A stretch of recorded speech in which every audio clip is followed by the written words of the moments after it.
Inside your computer, billions of microscopic switches called transistors are constantly turning on and off, executing operations at the speed of light.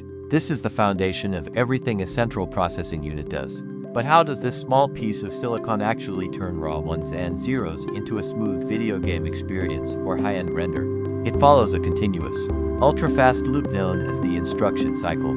The entire process relies on three critical components inside the CPU: the control unit, the cache, and the ALU. It all happens in four precise steps. Step 1. Fetch.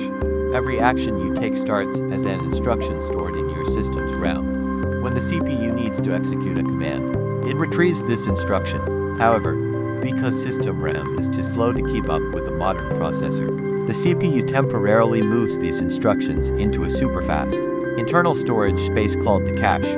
Level 1, Level 2, and Level 3 cache act as high-speed staging areas, ensuring the processor never sits idle waiting for data.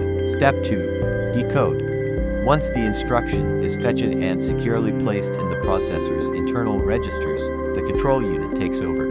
Think of the control unit as the traffic cop of the CPU. Its sole job is to break down the complex binary code and translate it into specific commands. It figures out exactly what hardware parts need to be activated, whether it's moving a character in Rust or processing audio data.